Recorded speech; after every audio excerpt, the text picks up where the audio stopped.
Today is Saturday, November 4th. Have you ever felt like your home or decor just doesn't cut it? I know I have. With all the home renovation shows on TV and a constant barrage of picture-perfect rooms on social media, researchers found it's affecting how we both feel about and renovate our own homes. And Americans are renovating a lot these days. Researchers at Harvard expect Americans to spend $500 billion on home renovation projects this year alone. Later in the show, interior designer and DIY influencer Cara Newhart shares how we can feel inspired by what we see instead of overwhelmed or defeated. But first, what does the research actually show about the impact of home design shows? Researcher Annetta Grant is telling us all about it. She's an assistant professor of markets, innovation, and design at Bucknell University, and her recent report in the Journal of Consumer Research explored how various forms of media, including the popular channel HGTV, lifestyle magazines, and trade shows, influence homeowners today. Welcome to the Newsworthy Special Edition Saturday, when we sit down with a different expert or celebrity every Saturday to talk about something in the news. Don't forget to tune in every Monday through Friday for our regular episodes, where we provide all the day's news in 10 minutes. I'm Erica Mandy. It's now time for today's Special Edition Saturday.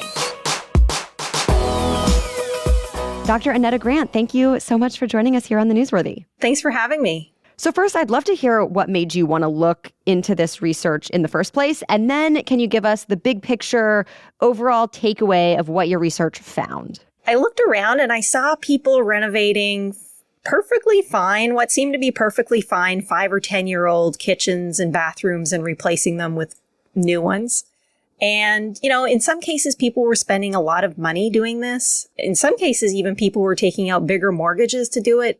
And it just seemed like an interesting way to be spending money. This coincided with a time when I was coming back to North America after doing a lot of backpacking in Central and South America. And I did some home visits. And in those homes, people were building homes and renovating homes with an eye to making it last for generations. And that was very different from what I was seeing in North America. And so I really got interested to know, why are people spending money in this way? So I embarked on this journey to learn more. And essentially what we found in our research is that people see home renovations media. So they watch HGTV or read magazines. And that actually changes the way they see their own homes. So increasingly, these media outlets have made the home much more of a financial asset to be maximized, and a place that friends or family may actually be judging you for. So people now are doing renovations with an eye to what everyone else wants and not necessarily what they want. Yeah, and how is that making people feel about the place that they live? A truly standardized home, one that looks a lot like what you see on these HGTV shows, can look and feel a lot like a hotel room.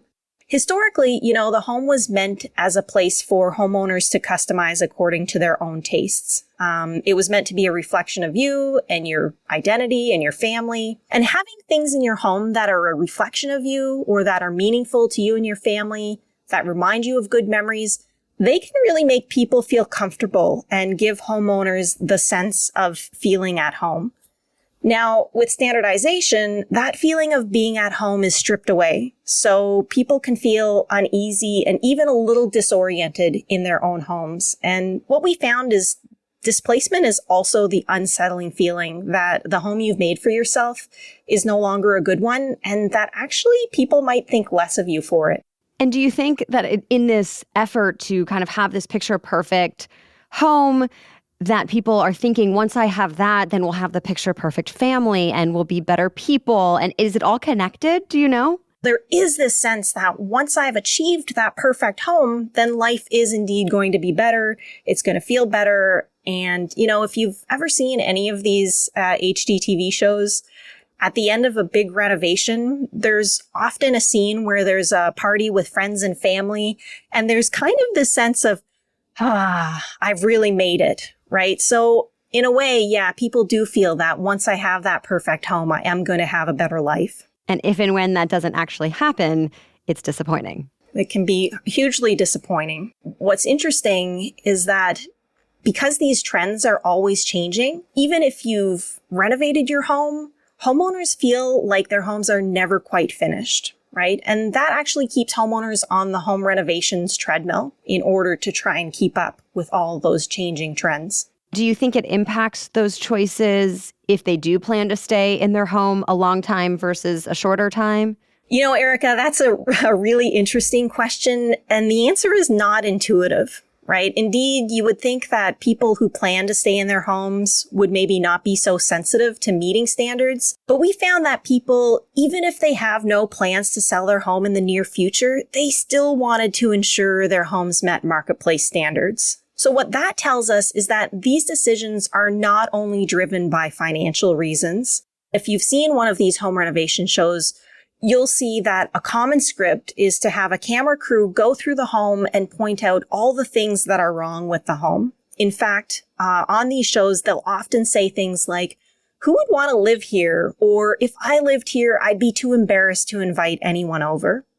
So the message that homeowners get is that anyone, even friends and family, are ready to criticize and judge the insides of their homes. So how do you recommend, or what did you find of how homeowners can find a decent balance? You know, on the one hand, they want a unique house that they feel comfortable in. But as you noted in your report, that there is a risk of devaluing their valuable asset if they don't think about that at all. So is there a balance, or what do you think? What we found is that many homeowners find that balance by renovating their homes to the latest standards, right? So they'll have sort of that open concept kitchen with gray walls or white walls, the white quartz countertop, industrial style stainless steel appliances, but then they'll bring in some customization to smaller parts of the home. So, for example, homeowners might kind of go crazy with color and tiles in a small bathroom, or they may bring in colorful furniture or art or accessories that really reflect who they are. Any final thought or takeaway that you'd like to share with our listeners about your research and this overall concept? Yeah, I think, it's been a lot of fun sharing these ideas with, the general population. And what we found is that, a lot of people, after hearing about these ideas, have really found that, hey, you know what, that makes sense. And it almost seems to have relieved a little bit of pressure for people, just recognizing that those marketplace standards exist and that there is pressure to adhere to them, and saying that out loud kind of gives people a moment where they can pause and reflect upon it and recognize, hey, if I don't want to, I don't necessarily have to follow those standards, and that's okay. We did reach out to HGTV for comment and asked for an interview to get their take on this research, but did not hear back. We still have a lot to talk about, though, including how you can actually find that balance of creating a space you love and maintaining your home's market value. Our next guest is giving great specific advice about incorporating both function and design, understanding your personal style, and the best questions to ask yourself to enjoy the process while also getting the best results. I'm speaking with interior designer and DIY expert Cara Newhart. She's the host of the Make Space podcast and author of the book Make Space Journal, helping homeowners create their own dream spaces on their terms. But first, a quick break for our sponsors. If you want to hear, where'd you get this holiday season? Uncommon Goods is your new go-to.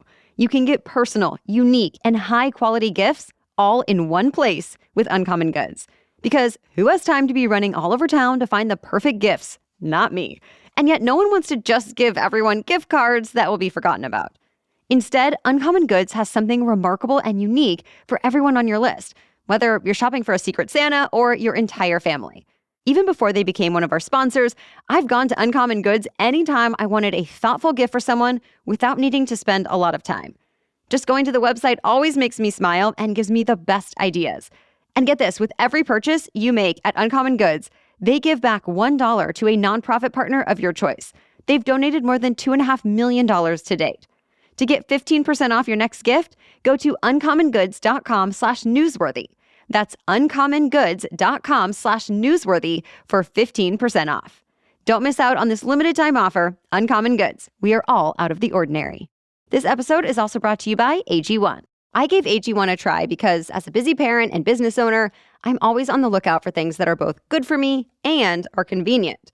So I was really intrigued by AG1, and I actually reached out to them wanting to partner, and I've been really happy with my experience all around. I drink AG1 before I eat or drink anything else, and it makes me feel ready to take on the day. AG1 replaces a lot of other supplements, including a daily multivitamin, minerals, pre- and probiotics for gut health, adaptogens, and a greens blend, all in one scoop of powder mixed with water. And yes, I like some ice and a splash of lemon juice, and then I'm all set. I even love the little bottle AG1 sends with the powder because it's easy to take on the go if things are especially hectic or busy one morning.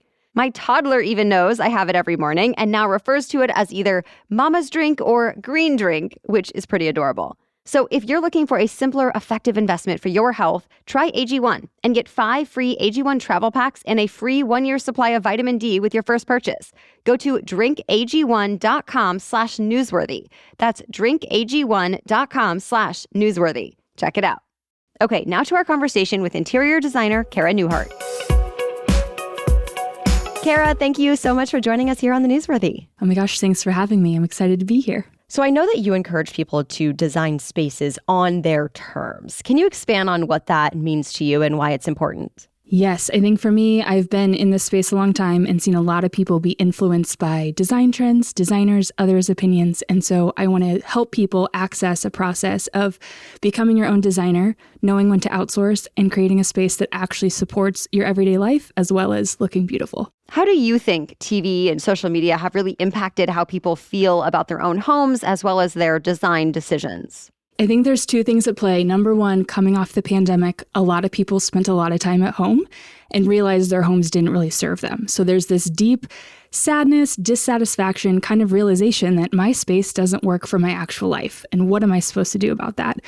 HGTV is beautifully packaged before and afters where a lot of the actual process we don't get to see. We couldn't watch a 6-week renovation play-by-play. So obviously for editing, a lot of that's taken out. So I think it's given people kind of an unrealistic view of what it takes to get those before and afters and also what's possible. But I think it's really empowering because it shows you what is possible.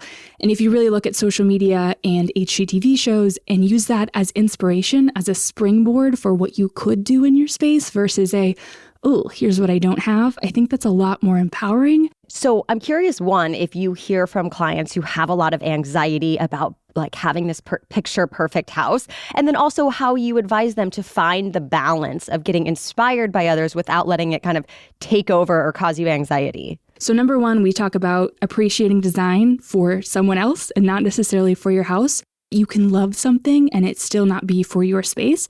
And then second, I try to walk people through a process of starting with your actual life. Like, what do you do every day in your space, routine-wise?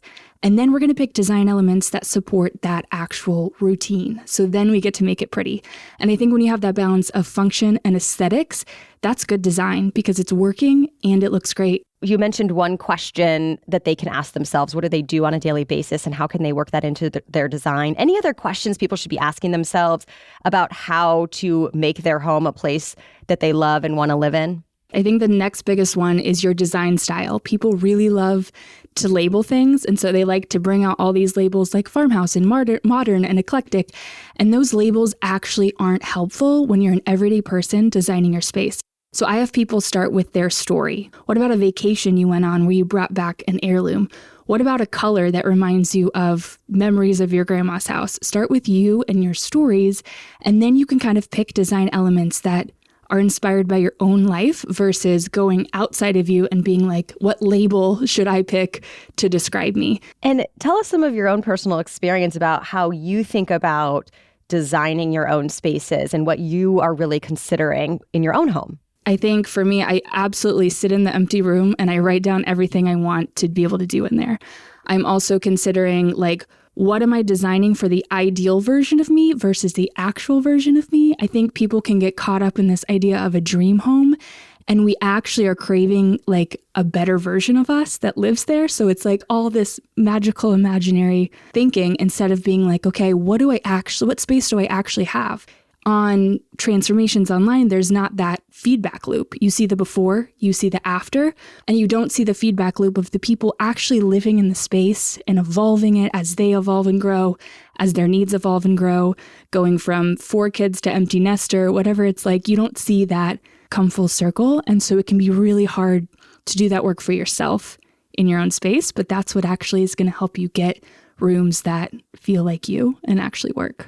I relate to so much of what you're saying because we're moving in a couple of months. And so I've been doing like the scrolling and trying to figure out what I want. And everything that you've said, I relate to in that process. Yeah, so many people do. And it's just because we're not taught to be designers. Like, I think it's so interesting. We set goals for our finances and our diets and our fitness, but we don't set goals for our home. But yet it's where we exist and our environment can have such a huge impact. So yeah, I think being more intentional about that process, it doesn't have to be super serious. It can still be fun, but bringing a little more intentionality to it, it just changes the whole thing. So I know you taught yourself to use power tools, right? And now you're teaching others how to do it. What's your advice for people just getting started with DIY? Oh my gosh. Well, first of all, you have to dive in and just do it. Don't let fear hold you back. And second of all, find support. Do it yourself doesn't mean do it alone. So finding support, whether that's the guy at the hardware store, whether it's your neighbor, whether it's getting a group of friends together and saying, hey, let's learn together and we can all buy tools at different times and share them. And I think that's the best way to learn, is to learn by doing. Any projects people should not tackle on their own? Anything structural. I feel like HGTV is always like, knock out a wall. Like, no, don't do that. Electrical, plumbing. I would say tackle the fun stuff, like paint a wall, spray paint some old decor to make it yours. I think power tools are like glamorous and fun looking. I definitely make them look like so much fun on my Instagram. But the reality is that you can start really small with just paint. Maybe they just want to spruce up a room or just spruce up parts of their home. What's your advice for doing that without, breaking the bank or having to get out that sledgehammer? I would definitely opt for paint, and I would definitely opt for, if you're really conscious of like resale value of your house, opt for changing up the furnishings. So furniture and decor, that's going to leave with you. So you don't have to be too concerned about picking the right color or locking in the right thing, because you just take it with you. So you don't have to make actual changes to your walls. And I thought I saw something on Instagram too about questions you can ask yourself if you want to spruce up your decor. Can you give us one or two of those? Why things are in your house. That's the number one question, is like, why is this here? Is it either making me feel good because it feels like it's expressing who I am and my style? Is it serving a purpose, like an actual function? And so when you can get clear on why you have something, then it's like, okay, it's allowed to be here and it's helping enhance the whole space. Final thoughts or words of wisdom about home design, renovation, or anything else we've talked about today? I think let yourself play. If we can shift the focus and the pressure off of this being a before and an after and a finished after, and more embrace the process of what are we working towards and how are we growing as a person? How are we creating really amazing things? Because at the end of the day, when you get to look at a space that you made and sit back and be like, I built that, like I made that. There's so much more to it than just how it looks and just that after photo. So shift the focus away from it being before and after and turn it into a process that you're embracing and learning and pushing your limits. Well, thank you to both of our guests for sharing their insights. For more on Annetta Grant's research and to check out Cara Newhart's podcast, website, and Instagram, click on the links in our episode notes. We'll be back with our next regular episode on Monday. Every weekday, The Newsworthy delivers the day's top stories and other news to know in our signature fast, fair, fun style. You only need about 10 minutes a day. So we'll be back on Monday. Until then, have a great weekend.